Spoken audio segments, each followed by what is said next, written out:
একটি কণ্ঠ দিনে 5 বার আকাশে ভেসে ওঠে। কোটি মানুষের কাছে এটি ইবাদতের ডাক। কিন্তু ইউরোপের এক দেশে হঠাৎ সেই কণ্ঠই এখন রাজনীতির বিতর্কের কেন্দ্র। ডেনমার্ক কি সত্যিই আজান নিষিদ্ধ করতে যাচ্ছে? এটি কি ধর্মীয় স্বাধীনতার ওপর আঘাত, নাকি জাতীয় সংস্কৃতি রক্ষার চেষ্টা? আজকের এই ভিডিওতে আমরা জানব এই বিতর্কের পেছনের ইতিহাস, রাজনীতি, মুসলিম সমাজের প্রতিক্রিয়া এবং ইউরোপের ভবিষ্যতের জন্য এর অর্থ কী। উত্তর ইউরোপের ছোট দেশ ডেনমার্ক, জনসংখ্যা প্রায় 60 লাখ, শিক্ষা, স্বাস্থ্য, মানবাধিকার ও গণতন্ত্রে বিশ্বের শীর্ষ দেশগুলির একটি। দীর্ঘদিন ধরে ডেনমার্ক নিজেকে একটি উদার ও ধর্মনিরপেক্ষ সমাজ হিসেবে তুলে ধরছে। এখানে খ্রিস্টান ধর্ম ঐতিহাসিকভাবে প্রধান ধর্ম হলেও মুসলিম সহ নানা ধর্মের মানুষ বসবাস করেন। কিন্তু গত 2 দশকে অভিবাসন পরিচয় এবং ধর্ম নিয়ে রাজনৈতিক বিতর্ক বেড়েছে, বিশেষ করে মুসলিম সম্প্রদায়ের মধ্যে। দেশটির রাজনীতিতে নতুন মেরুকরণ তৈরি করেছে। আজান হলো মুসলমানদের নামাজের আহ্বান। দিনে 5 বার মসজিদ থেকে এই ডাক দেয়া হয়। অনেক মুসলিমের কাছে এটি শুধু শব্দ নয়, এটি তাদের ধর্মীয় পরিচয়, আধ্যাত্মিক অনুভূতি এবং সম্প্রদায়ের অস্তিত্বের প্রতীক। বিশ্বের বহু দেশে মসজিদের লাউড স্পিকার ব্যবহার করা হয়, তবে কোথাও কোথাও শব্দদূষণ, জনপরিসর এবং সাংস্কৃতিক প্রশ্ন নিয়ে বিতর্ক দেখা যায়। ডেনমার্কে কয়েকটি মসজিদ সীমিত আকারে লাউড স্পিকারের আজান প্রচার করে। শুরু করার পর রাজনৈতিক আলোচনা তীব্র হয়ে ওঠে।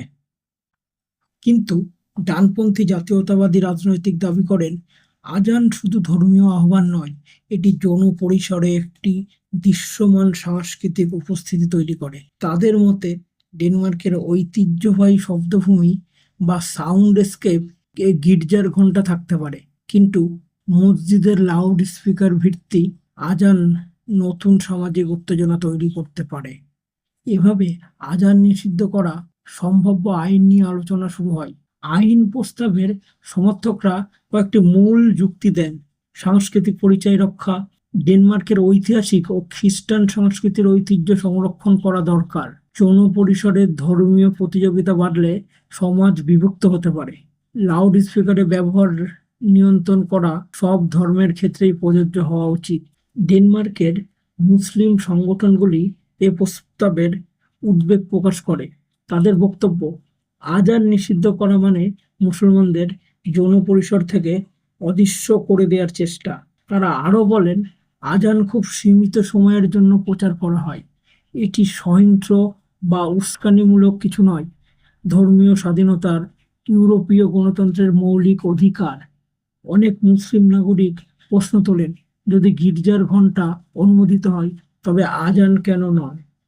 এই বিতর্ক শুধু ডেনমার্কের সীমাবদ্ধ নয়, ইউরোপের বিভিন্ন দেশে ইসলাম, অভিবাসন ও জাতীয় পরিচয় নিয়ে দীর্ঘদিন ধরে আলোচনা চলছে। কিছু দেশে মসজিদের মিনার, হিজাব বা ধর্মীয় প্রতীক নিয়ে বিতর্ক হয়েছে। আবার অন্যদিকে বহু আজান ও গির্জার ঘণ্টা দুটোই সহাবস্থান করছে। অর্থাৎ ইউরোপ এখন একটি বড় প্রশ্নের মুখোমুখি। বহু সংস্কৃতিবাদ ও জাতীয় পরিচয়ের মধ্যে ভারসাম্য কিভাবে রক্ষা করা হবে? বিশেষজ্ঞরা সাধারণত এই বিতর্কে 3 ভাবে দেখেন।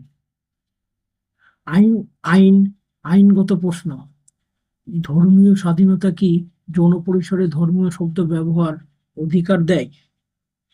সামাজিক প্রশ্ন, বিভিন্ন ধর্মের মানুষ কি একই পাবলিক স্পেস ভোগ করে নিতে পারে?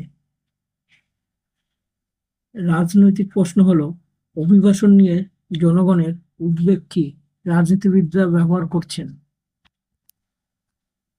সর্বশেষ বলা যেতে পারে, আজান শব্দ কি শুধু একটি ধর্মীয় আহ্বান, নাকি এটি আধুনিক ইউরোপের পরিচয় সংগঠনের প্রতিনিধি? ডেনমার্কের এই বিতর্ক আমাদের মনে করিয়ে দেয়, গণতন্ত্র শুধু সংখ্যাগরিষ্ঠ ইচ্ছা নয়, বরং বিভিন্ন বিশ্বাসের মানুষের সহাবস্থানের পরীক্ষা। আইন যাই হোক, প্রশ্নটি রয়ে যায়, একটি আধুনিক সমাজ কি তার ঐতিহ্য রক্ষা করতে পারে, আবার একই সঙ্গে নতুন সংস্কৃতিকেও জায়গা দিতে পারে? হয়তো এই প্রশ্ন উত্তরই ভবিষ্যতে ইউরোপের নির্ধারণ করবে। আপনার কি মত? এটি কি ধর্মীয় স্বাধীনতার উপর হস্তক্ষেপ, নাকি জাতীয় সংস্কৃতি রক্ষার বৈধ উদ্বেগ? কমেন্ট করে জানাতে ভুলবেন না।